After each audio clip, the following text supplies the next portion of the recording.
इस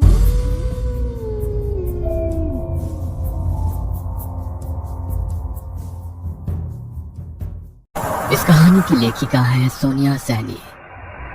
70 के दशक की बात है। उस दशक में गर्मी के मौसम में अक्सर ही घर के मर्द आंगन में बिस्तर लगाया करते थे, लेकिन जैसे ही मौसम करवट लेता, आंगन और छत दिन ढलते ही सुन पड़ जाते। नवंबर का पहला सप्ताह था। हल्की गुलाबी ठंड ने दस्तक दे दी थी। मोहन जिद पर अड़ा था कि वो अभी भी अपना बिस्तर बाहर आंगन में ही लगाएगा। बेटे के दिल की बात वसुंधरा खूब समझती थी। जानती थी रातों को मोहन आज भी पत्नी की याद में आंसू बहाता है। रुक्मणी की याद उसके दिल पर ऐसे बादल बनकर छाई थी कि उसकी मौत के बाद मोहन ने एक बार भी उसके कमरे में पांव नहीं रखा था। कमरे में पत्नी की याद उसे बेचैन ना करे, इसीलिए वो हर रोज आंगन में ही बिस्तर लगाता था। रात्रि का तीसरा पहर रहा होगा। कुंडापुर गांव में अपने दालान में चारपाई बिछाए मोहन गहरी नींद के आगोश में समाया हुआ था। मोहन इतनी गहरी नींद में था कि उसे आसपास होने वाली कोई भी हलचल सुनाई नहीं दे रही थी। नींद में उसे अचानक एहसास हुआ कि जैसे किसी ने उसका नाम लेकर उसे पुकारा है। एकाएक ही उसकी नींद टूटती है और वो घबरा कर उठकर बैठ जाता है। मोहन को बाहर आंगन का दरवाजा पीटने की लगातार आवाज सुनाई दे रही थी। इतनी रात को कौन आ गया जो ऐसे दरवाजा पीट रहा है? अरे माँ की तो बड़ी कच्ची नींद है, जरा सी आहट होने पर उठकर बैठ जाती है। आज इतना शोर होने पर भी माँ दिखाई क्यों नहीं दे रही? मोहन हैरान परेशान होते हुए दरवाजे की ओर कदम बढ़ाता है। तभी उसे पीछे से किसी की आवाज सुनाई देती है। कहाँ जा रहा है इतनी रात को? मोहन ने पीछे मुड़ के देखा तो पाया उसकी माँ वसुंधरा ठीक उसके पीछे खड़ी हुई थी। कब से कोई दरवाजा पीट रहा है? मेरा नाम लेकर भी पुकारा कई बार। दरवाजा खोलने जा रहा हूँ। मेरी तो आज बड़ी गहरी नींद लगी थी। आपको भी आवाज नहीं आई थी क्या? कैसी बात कर रहा है छोरा? कौन इतनी रात को दरवाजा पीटेगा? अरे तुझे वहम हुआ है। मुझे तो दरवाजा पीटने की कोई आवाज नहीं आई। सो जा चुप करके। ऐसे आधी रात में बिना सोचे समझे दरवाजा नहीं खोलते। अरे नहीं माँ, मैं कोई झूठ थोड़ी ना बोल रहा हूँ। मुझे कोई वहम ना हुआ। सच में अभी कोई दरवाजा पीट रहा था। अरे कुछ सपना देख लिया होगा। चल अब सो जा। अच्छा, वैसे इतनी रात को तुम यहाँ? मैं भी बाथरूम जाने को उठी थी, तभी देखा तो उठकर दरवाजा खोलने जा रहा है तो तुझे टोक दिया। माँ के कहने पर मोहन चुपचाप जाकर अपनी चारपाई पर लेट जाता है, लेकिन अब जैसे नींद उसकी आंखों से कोसों दूर चली गई थी। वो अभी भी असमंजस में था कि उसने जो महसूस किया वो उसका वहम कैसे हो सकता है। जो आवाज उसने सुनी वो झूठ नहीं हो सकती थी। मोहन चारपाई पर लेटा करवट बदल रहा था। तकरीबन रात की 2 बज गई थी और मोहन एक बार फिर गहरी नींद में चला गया था। अचानक ही उसे किसी के कुएं से पानी खींचने की आवाज सुनाई देने लगी। मोहन ने अपनी कलाई पर बंधी घड़ी की ओर नजर घुमाई। अभी रात के 2:30 बजे थे। चाहे जो मजबूरी हो, गांव में 4 बजे से पहले औरतें कुएं में पानी नहीं खींचती। फिर ऐसी आधी रात को कुएं पर कौन हो सकता है? एक बार फिर मोहन अपनी चारपाई से उठ खड़ा हुआ और धीमे कदमों से आंगन के दरवाजे के पास पहुंचा। कौन है बाहर? मोहन के इतना कहते ही कुएं से रस्से खींचने की आवाज बंद हो जाती है और उसे किसी औरत के सिसकने की आवाज सुनाई देने लगती है। मुझे अंदर आने दो, बाहर खड़ा ना हुआ जा रहा। कब से आपका नाम पुकार रही हूँ, आप दरवाजा ही ना खोलते। 2 घड़ी बैठ लेने दो अपने पास। किसी औरत की करुणा से भरी आवाज सुनकर मोहन दरवाजा खोल देता है। देखता है कि सामने लाल घूंघट ओढ़े एक स्त्री खड़ी हुई है।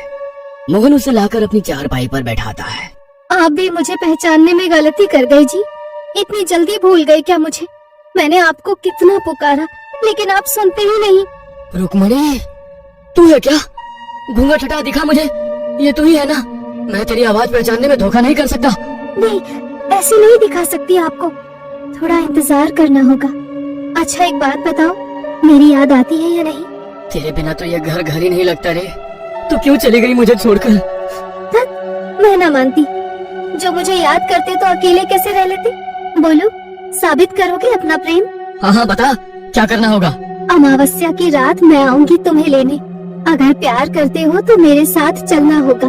बोलो चलोगे ना? अभी मेरा जाने का समय हो गया है, मुझे चलना होगा। नहीं, मुझे छोड़कर मत जाओ। मैं तुम्हारे बिना नहीं रह सकता। मेरे पास बैठो ना कुछ देर। ठीक है, मैं वादा करती हूँ, फिर तुमसे मिलने आऊंगी। बस किसी से कुछ कहना नहीं। जब से रुक्मणी ने मोहन से वादा किया था, मोहन हर रात जाग कर बिता रहा था, क्योंकि वो रुक्मणी से मिलने का मौका खोना नहीं चाहता था। तीसरी रात को तकरीबन 2 बजे फिर से उसके दरवाजे पर दस्तक होती है। मोहन समझ गया था कि वो रुक्मणी ही है, इसलिए वो लपक कर दरवाजा खोल देता है। रुक्मणी अंदर आती है और मोहन के साथ बैठकर बातें करने लगती है। पता नहीं आज बार बार क्यों नींद उचट रही है। एक बार जाकर मोहन को देखाती हूँ। पता नहीं क्या हो गया इस लड़के को। जब से वो रुक्मणी गई है, ना तो किसी से बात करता है, ना रातों को सोता है। मेरा तो बड़ा जी घबराता है उसके बारे में सोच सोच कर। मोहन की माँ बाहर आंगन की तरफ आती है तो देखती है कि मोहन चारपाई पर बैठा हुआ है। चारपाई के थोड़ा और करीब आने पर वसुंधरा देखती है कि दिन भर एक भी शब्द अपने मुंह से ना निकालने वाला मोहन आंगन में लगे खाली झूले की ओर मुंह करके जाने क्या बड़बड़ा रहा है, और झूला भी लगातार हिल रहा है। मोहन, यहाँ अकेले में बैठा क्या बड़बड़ा रहा है बेटा? चल अंदर चल, ठंड बढ़ रही है, यहाँ तबीयत खराब हो जाएगी। माँ, मैं अकेले नहीं था, वो रुक्मणी है ना यहाँ, उसके साथ बातें करते रात बड़े आराम से कट जाती है। क्या? रुक्मणी? कहाँ है रुक्मणी? वसुंधरा के इतना कहते ही हिलता हुआ झूला अचानक से रुक जाता है। लो, चली गई। उसे तुम्हारा यहाँ आना अच्छा नहीं लगा, तुम्हें गुस्से से देख रही थी। बेटे के मुंह से ऐसी बातें सुनने के बाद वसुंधरा के पैरों तले से जैसे जमीन खिसक गई थी। किसी तरह अपने आप को संभालते वो अंदर गई और जाकर अपने पति को जगाने लगी। अरे मोहन के बापू, अरे उठो। मैं कहती थी छोरे को अकेले बाहर आंगन में मत सोने दो, लेकिन आप लोगों ने मेरी एक बात पर भी गौर ना किया। अरे कुछ पता भी है क्या चल रहा है आपके छोरे के साथ? अरे भाग्यवान, क्या हो गया? क्यों आधी रात को शोर मचा रही हो? वसुंधरा कुछ भी कह पाती, इससे पहले उसे चक्कर आ जाते हैं और वो बेहोश होकर जमीन पर गिर पड़ती है। अगले दिन सुबह वसुंधरा को तेज बुखार ने जकड़ लिया था। उसकी हालत इतनी खराब थी कि मुंह से शब्द भी नहीं फूट रहे थे। किसी तरह शाम होते होते बुखार कम हुआ तो उसने मोहन को अपने पास बुलवाया।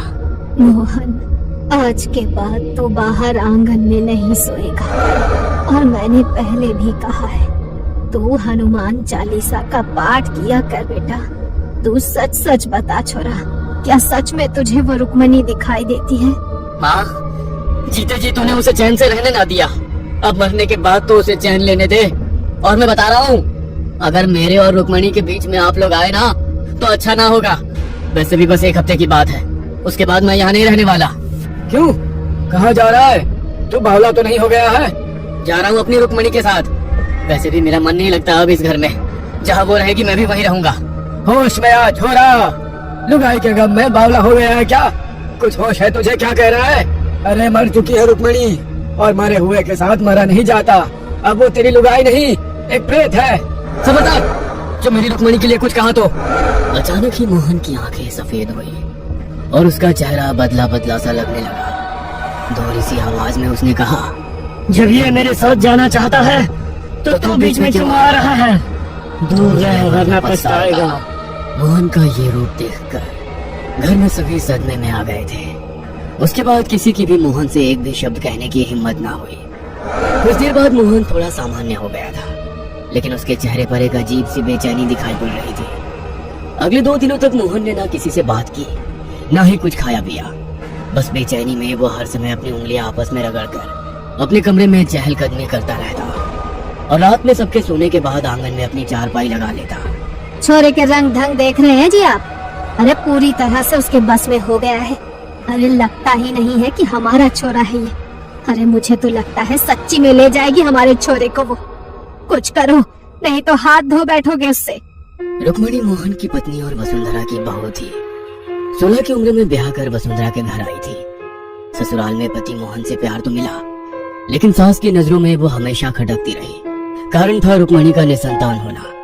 ब्याह को 13 बरस बीत गए थे, लेकिन अभी तक कोई खुशखबरी सुनाई नहीं पड़ी थी, जिसके कारण सास वसुंधरा बहू को खरी खोटी सुनाने में कोई कसर नहीं छोड़ती थी। रुक्मणी और मोहन की शादी की सालगिरह थी। रुक्मणी आज 16 श्रृंगार करके बिल्कुल दुल्हन की तरह तैयार हुई थी। मोहन और रुक्मणी अभी पूजा करने मंदिर जा ही रहे थे कि वसुंधरा ने एक बार फिर बहू को कोसना शुरू कर दिया। बूढ़ी घोड़ी लाल लगाम, 13 बरस में एक औलाद तो पैदा न कर सकी, बस दुल्हन बनवा लो इसे रोज। मेरे तो भाग्य फूट गए। ऐसी सूखी बेल मैंने अपने आंगन में लगाई कि मेरे घर की हरियाली को ही खा गई। अरे ऐसी कौन सी खुशी दे दी तूने ब्याह करके जो तेरी सालगिरह मनाऊं मैं? दुल्हन बनी घूम रही है मनहूस कहीं की। अरे मैं तो कब से कह रही हूँ दूसरी शादी करके अपनी वंश बेला आगे बढ़ा ले, लेकिन ये छोरा तो जैसे लुगाई के बस में हो गया हो पूरा। मैं तो कहती हूँ मर भी जाती ना तो भी मेरा पीछा छूटता। दूसरी बहू लाती तो कम से कम बच्चों की किलकारी तो सुनने को मिलती। तेरे जीते जी तो ये छोरा मानेगा नहीं दूसरे ब्याह को। सास का कहा एक एक शब्द आज रुक्मणी के सीने को छलनी कर रहा था। उस पर भी मोहन की चुप्पी उसके सब्र का इम्तिहान ले रही थी। रुक्मणी ने ठहर कर एक पल को पति की ओर देखा और घूंघट में मुंह छिपाकर रोने लगी। जब सास के ताने उसके बर्दाश्त से बाहर हो गए तो रुक्मणी घर से निकली और जाकर सीधा कुएं में कूद गई। जब कई घंटों तक भी रुक्मणी घर में दिखाई ना दी तब चारों ओर सब उसे ढूंढने लगे। अचानक ही मोहन की नजर कुएं में तैरती उसकी लाल चुनरी पर पड़ी तो उसके मुंह से चीख निकल गई। वह आखिरी बार था जब किसी ने मोहन के मुंह से आवाज सुनी थी। उसके बाद तो मोहन ने ऐसी चुप्पी साधी कि बात करना ही बंद कर दिया। मन ही मन माँ वसुंधरा भी बहू की मौत से बहुत दुखी थी। गुस्से में वो रुक्मणी को हमेशा ही बहुत कुछ कह दिया करती थी, लेकिन वास्तव में वो ऐसा कभी कुछ नहीं चाहती थी कि रुक्मणी ऐसा कोई कदम उठा ले। मोहन को रुक्मणी की मौत का ऐसा सदमा लगा था कि वो रुक्मणी की मौत का जिम्मेदार खुद को ही समझने लगा। रुक्मणी की मौत के बाद उस कुएं के पास अजीबोगरीब घटनाएं घटने लगी। कभी वहां से किसी के चीखने की आवाज सुनाई देती तो कभी कुएं के पास खून की छींटें दिखाई पड़ती। कभी खून से सने पांव के निशान मिलते तो कभी कुएं का पानी लाल हो जाता। गांव में दबी जुबान से ये बात होने लगी थी कि वसुंधरा की बहू की मुक्ति नहीं हुई है और अब वो एक प्रेत बन गई है जो अपने होने का एहसास करा रही है। पूरे परिवार में डर का माहौल बन गया था। ऐसे में मदद मांगने वसुंधरा और उसका पति एक तांत्रिक के पास जाते हैं। आपकी बहू की असमय मृत्यु हुई है, इसमें कोई संदेह नहीं कि वो एक प्रेत बनकर आपके घर के पास मंडरा रही हो। क्योंकि वो कुआं आपके घर के अंदर ही है, इसलिए सबसे पहले तो आप उस कुएं को घर की चार दीवारी के बाहर कर दो। बाबा की बात सुनकर घर का दरवाजा गिराकर कुएं के दूसरी ओर से दरवाजा बनाया गया। अब घर के दरवाजे से कुछ ही कदम की दूरी पर ही कुआं था। सबके मन में डर तो अभी भी था, किंतु बाबा के ऊपर यकीन करने के अलावा फिलहाल कोई और चारा नहीं था। जब से दरवाजा बनवाया था कुएं के पास होने वाली घटनाएं जैसे थम सी गई थी। वसुंधरा भी जैसे निश्चिंत हो गई थी। अब शायद रुक्मणी की आत्मा उन्हें नहीं सताएगी, लेकिन जिस दिन से उसने अपने बेटे मोहन को रुक्मणी से बातें करते देखा था उसकी रातों की नींद और दिन का चैन गायब हो गए थे।